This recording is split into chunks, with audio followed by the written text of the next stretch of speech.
Okey, bismillahirrahmanirrahim. Assalamualaikum warahmatullahi taala wabarakatuh. Okay, insyaAllah. First of all, I want to introduce my name. Okay, my name is Nurul Hasanah binti Tamili.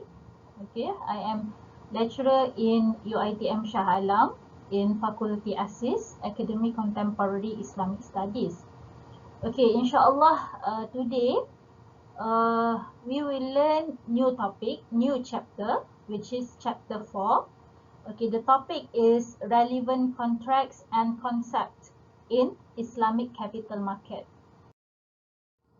Okay, as we can see in this slide, okay, we have 7 contracts. Okay, 7 contracts which we will apply in Islamic capital market. Okay, we have Bai' Dayn, and then we have Bai' Ma'dum, we have Bai' Wafa, we have Bai' Muzayadah, Suftajah, Bai' Urbun, and also the Bai' Bima Yanqati' Bihi Si'r. Okay, insyaAllah for this part 1, video on this topic, we only learn on Bai' Dayn, Bai' Ma'dum, and also the Bai' Wafa. And then the other contracts we will look in part 2, insyaAllah. Okay, this is first contract. Okay, so first contract is Bai' Dayn. Okay, what is Bai' Dayn? Okay, actually for the literal definition, Bai' Dayn is sale of debt. Okay, but for the technical definition, in the context of the Islamic capital market itself, okay, Bai' Dayn is the principle of selling the dayn which results from muawadat maliyah contracts, which is exchange contracts, such as murabahah, bai' bithaman ajil, BBA, ijarah muntahiyah bitamlik, istisna, and others. Okay, for your information, this kind of contracts is the contracts we know as financing in Islamic capital market. Okay, so basically there is various views among Islamic jurists on this kind of debt. Okay, on this kind of Bai' Dayn. Okay, some of scholars, they permit this kind of Bai' Dayn, but some of scholars, they do not permit it. Okay, and if we look into the general nas or consensus, there is no general nas among those who forbid it. Okay, so basically there is two types of Bai' Dayn. Okay, first type is when the seller sell the debt to the debtor. Okay, this is first type. Okay, for the second type is when the seller sell this kind of debt to the third party. Okay, so basically for the first type, okay, there is no dispute among Islamic jurists on this kind of contracts.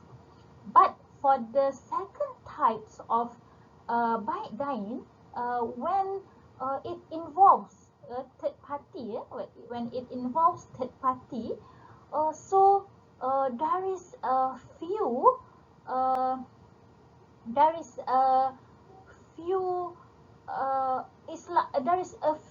scholars who not permit it. At its meeting on 25 January 1996, the IISG identified the illah, the reason for why Islamic jurists do not allow Bai' Dayn. Okay, so basically the illah generally touches on the risk of buyer, risk to the buyer, risk of the what we call it, the existence of gharar, the absence of cobalt, the control and ownership of the item bought, and if there is riba, there is the existence of riba itself. Okay, now we want to look the opinions of past Islamic jurists on Dayn. Okay, so basically we have Mazhab Hanafi, we have Mazhab Maliki, we have Mazhab Shafi'i, Mazhab Hanbali. Okay, for the Mazhab Hanafi, they looked at Dayn from the aspect of potential risk to the buyer. Okay, potential risk to the buyer, to the debtor itself, and the nature of the debt itself. So basically, they were unanimous in not permitting this instrument because the risk cannot be overcome in the context of debt selling. So the debt itself, basically, it is in the form of malhukmi. It is in intangible assets. And the debt buyer takes on a great risk because he cannot own the item bought, and the seller cannot deliver the item sold. Okay, for the second mazhab, which is mazhab Maliki, they allowed this kind of debt selling to a third party, subject to certain conditions to facilitate the use of this principle in the market.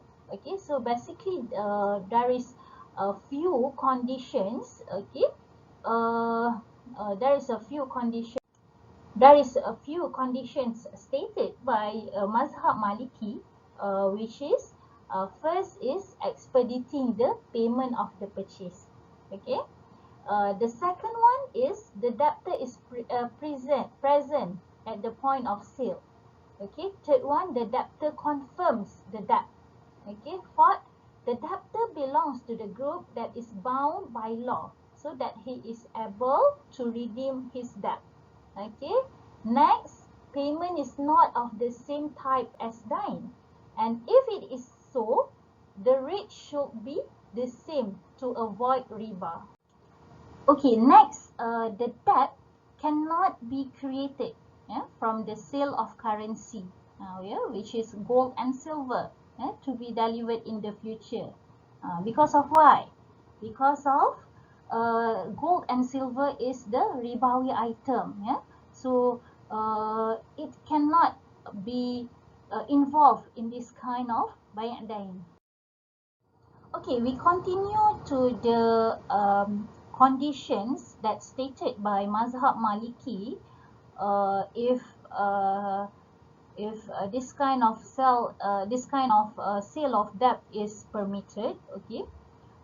Next is the dayn should be goods that are saleable, even before they are received.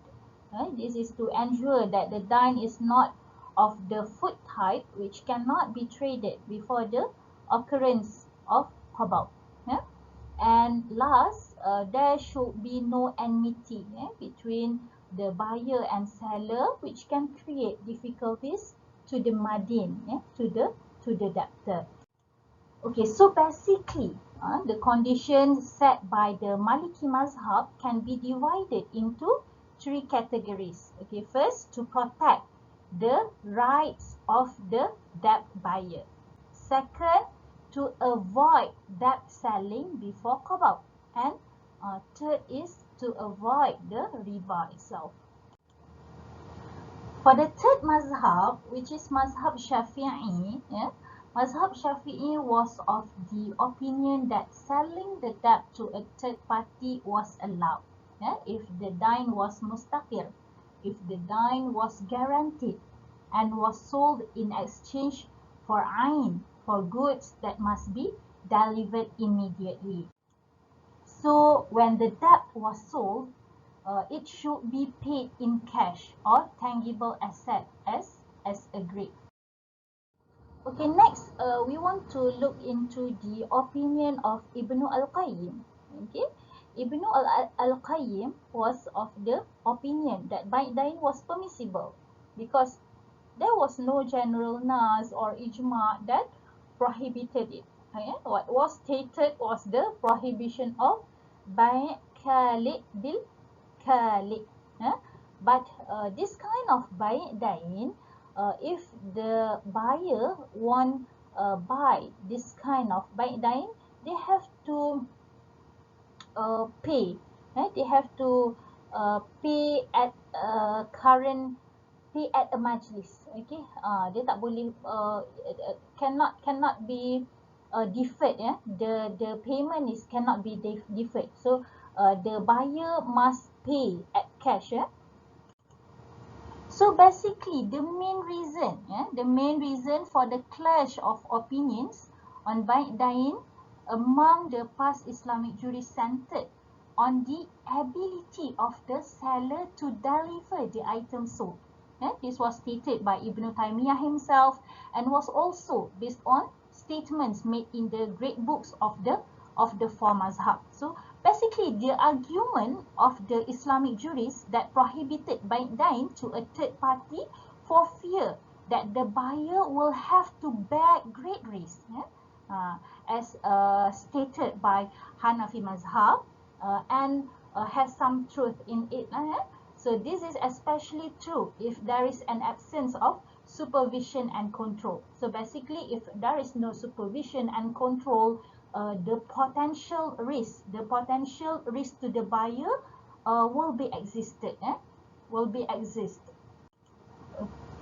Okay, but then in this context, we want to protect the buyer's maslahah. The buyer's maslahah should be safeguarded, should be protected, because he is the party that has to bear the risk of acquiring the debt sale while making the sale contract.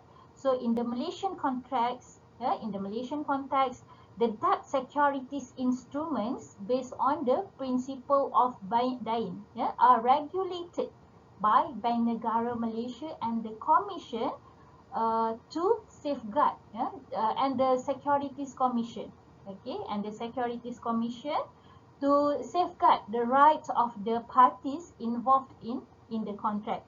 Therefore, the conditions set by the Maliki mazhab, set by the Hanafi mazhab, that stated that there is a potential risk to the buyer, the fear of risk can be overcome by the regulation and surveillance by Bank Negara Malaysia, by Securities Commission. Okay, so basically there is no problem. There is no problem if there is a regulatory system, if to protect the buyer's maslahah in an economic system. Okay, and for the fifth condition set by Maliki mazhab, relates to the exchange of ribawi goods. Okay, so basically in the context of the sale of securitized debt, the application in Islamic capital market, okay, the characteristics of securities different with the currency, and hence it is not bound by the condition for exchanging goods. Okay, so for the second contracts, which is bai' ma'dum, sale of non-existent. As we know, the technical definition of bai' ma'dum is purchase of an object that does not exist, when the contract is being made. According to the theory of contracts in the Islamic jurisprudence, one of the conditions is that the mahalul aqad or ma'qud alay, the objects in trade to be traded must exist when the contract is being made. So basically, the issue will be discussed was discussed by past Islamic jurists regarding this kind of bai' ma'dum when they were debating on the condition of an object in a contract of sale. And in that study, it's necessary to look for the illah, for the reason for the prohibition of bai' ma'dum in a vast majority of past Islamic jurisprudence literature, to ensure that there is no error is made when applying the prohibition rule in many modern business transactions. So basically, this is opinions of past Islamic jurists on Bai' Ma'dum. First is by from Mazhab Hanafi and Shafi'i. Yeah? Okay, these two mazhabs pronounce that the object of sale must be in existence at the time the contract is made. Yeah? Otherwise, the contract will be deemed invalid, because anything that is ma'dum cannot be owned. Okay, this was based on the prohibition by our Prophet Muhammad sallallahu alaihi wasallam on the sale of an unborn baby camel and a sale of a non-existing object. Yeah. However, exemption was made to the salam, to the ijara, to the musaqah, and istisna contract based on the istihsan principle. Okay, for the views in Mazhab Maliki, they echo the opinion of the Hanafi and Shafi'i Mazhab regarding muawadat maliyah, regarding the exchange contract. While for the tabarru'at, for the ownership contract on a voluntary basis, such as hibah, they did not impose any condition for an existing object. What was important was that it was expected to exist in the future. Okay, so for the Mazhab Maliki, they did not impose any condition for the voluntary basis, such as hibah. Okay, okay. For Mazhab Maliki, what is important is in the future. Okay, that the object will be exist in the future. Okay. Okay, next we want to look into the opinions from Mazhab Hanbali, Ibn Taymiyyah and Ibn al-Qayyim. Okay, the Hanbali Mazhab on the other hand did not stipulate this condition. What was important was that a contract didn't contain elements of gharar, which is forbidden by Sharia. And also the Ibn Taymiyyah and Ibn al-Qayyim analyzed the question of Bai' Ma'dum and concluded a sale was forbidden not because of Ma'dum during the contract making, but rather because of the existence of gharar. Because of the existence of gharar, which is a forbidden element. Okay, this was based on two arguments. Okay, first, neither the Quran, the Sunnah, nor the Prophet ﷺ companions stated that Bai' Ma'dum was not permissible. Okay, so basically, there is no clear ayah that state that Bai' Ma'dum is not permissible. There was, however, a hadith prohibiting the sale of certain goods with features that did not exist. So the prohibition was also for goods that are available but simply did not exist at the point of trade. This showed that the prohibition was due to the existence of the gharar element in the trade. Okay, what is gharar? Okay, basically, gharar means the inability to deliver the goods. Okay, inability to deliver the goods sold, regardless of whether they exist or not. Okay. Okay, an example for this kind of gharar is this kind of the existence of gharar is the sale of a runaway slave. Okay, sale of, how we want to sell the runaway slave. Okay, or an animal that ran loose. Okay, although the goods exist. Okay, but the seller is not able to deliver them to the buyer, despite the fact that it is his obligation to do so once the sale and purchase agreement is completed. So this failure to fulfill his obligation implies the presence of the forbidden element of gharar. Okay, for the second argument, there are specific situations where Bai' Ma'dum is permissible by syara' and considered valid. Okay, for example, is the sale of fruits and grains, which are about to mature. Okay, to mature. So this is allowed by the Prophet Sallallahu Alaihi Wasallam.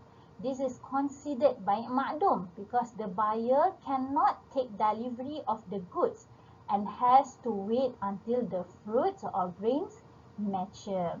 So the salam, istisna and ijarah contracts are other examples of bai' ma'dum which are permissible based on the principle of istihsan. Yeah? All these examples show that selling something that has not yet existed or is not yet in the seller's possession at the point of the sale transaction is not forbidden merely because of its ma'dum nature. Yeah? Hence, the study shows that the illah, okay, the reason for the prohibition of bai' ma'dum is gharar and not the non-existence of the goods. Okay, gharar occurs when the seller is unable to deliver the objects, okay, the objects of sale. Okay, so we can refer further explanation on bai' ma'dum in the SAC resolution on transferable subscription rights and gharar. Okay. Okay, next for the third contract, it is a bai' wafa. Okay, bai' wafa literally means sale and buyback. It is like bai'ina, but it's not a bai'ina. Okay. Okay, basically bai' wafa is also known in other terms such as bai' thanaya, okay, bai' uhdah, okay, bai' amanah, or bai' ta'ah, or bai' jaiz. Okay, the Hanafi book named it bai' mu'amalah. So, in the section 118 of Majalah Al-Ahkam Al-Adaliyah defined it as a sale with a condition that when the seller pays back the price of the goods sold, the buyer returns the goods to the seller. So according to Az-Zarqa, it is a kind of akad tawfiqi, or we call it a security contract, in the form of a sale based on the fact that both parties to the contract have the right to reclaim the exchanged goods. Okay, this means that when there is a wafa sale, the seller has the right to reclaim the goods sold by paying the buyer the full price of the goods sold. It is called wafa because of the obligation, obligation to fulfill the condition in the contract. For example, returning the goods sold when the seller decides to reclaim the goods by paying back the amount. Okay, this is the main features of bai' wafa. Include first, the seller and buyer can terminate the contract at any time. Okay, second, the asset traded according to wafa is not an asset obtained through musha'. So what is the musha'? Okay, actually musha' is refer to jointly owned property. So it is not an asset obtained through this kind of musha' lah. Okay, to jointly owned property. Okay, third, the buyer can utilize and benefit from the property bought through wafa. Okay, number 4, the buyer will be liable if there is any damage caused to the property by his own careless and negligence. Okay, and for the last features of bai' wafa, okay, the buyer itself cannot transfer the right of ownership of the object of sales of the property to another person, via a sale. However, there are some Hanafi mazhab scholars who consider the transfer of ownership to a third party is permissible on the condition that the asset can be reclaimed. Okay, so based on the above explanation, it can be concluded that the financier act as the buyer of the asset from the individual who needs capital.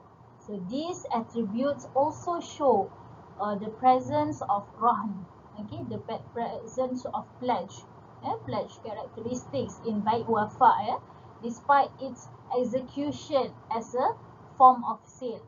For that reason, Az-Zarqa, in an analysis of the features of Bai' Wafa, stated that it is a combination of ar-rahnu and also a sale. Ar-rahnu and Bai'. Thus, it is considered a contract in itself and not fully bound by or ar-rahnu. Okay, so uh, uh, to illustrate Bai' Wafa, okay, so we try to illustrate the Bai' Wafa. Okay, so for example, if if A sells property to B, on the condition that if A pays back the cost. Okay, we try to illustrate by this kind of Bai' Wafa. Okay, first, when A sells a property to B, on the condition that if A pays back the cost of the asset, B will return the asset to A.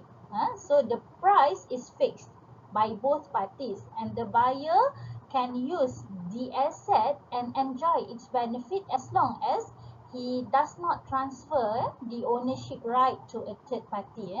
Okay, this is the illustration of Bai' Wafa itself.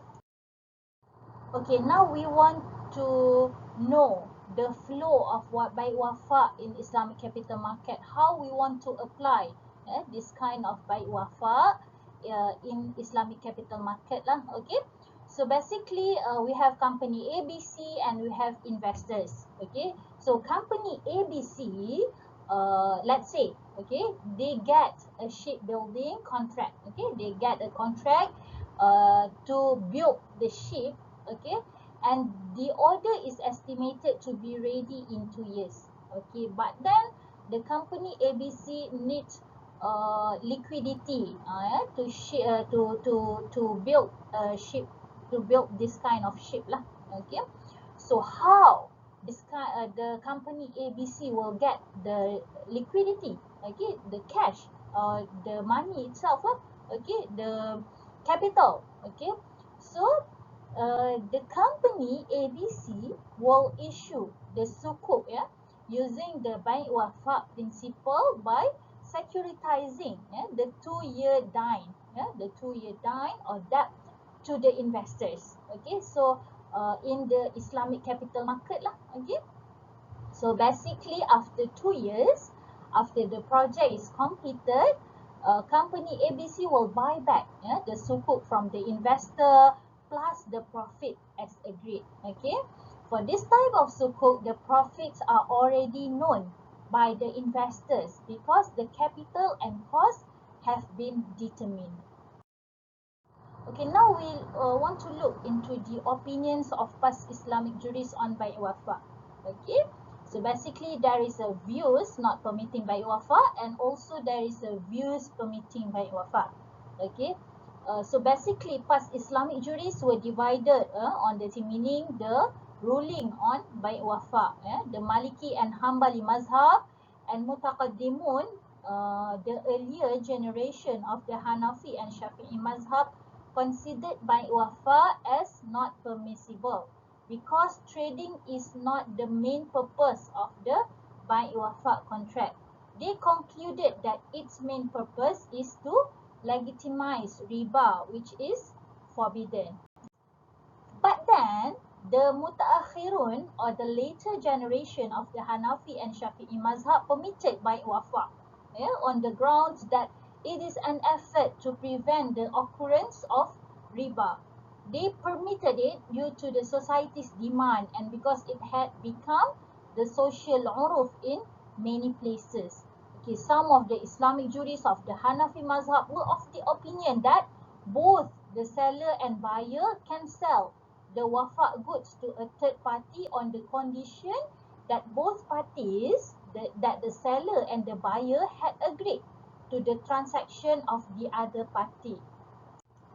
Okay, in fact, some Islamic jurists such as al-Ba'lawi, okay, from the Shafi'i mazhab, uh, and As-Sadr al-Shahid Umar Abdul Aziz and Al-Marughinani from the Hanafi mazhab even permitted the buyer to sell the wafa goods to a third party without referring to the wafa seller. Okay, so I think for the part one, I think uh, okay, so I think for the part one, okay, it's until here. So inshallah we will continue to the part two, okay, on the other contracts. Okay. Assalamualaikum warahmatullahi taala wabarakatuh.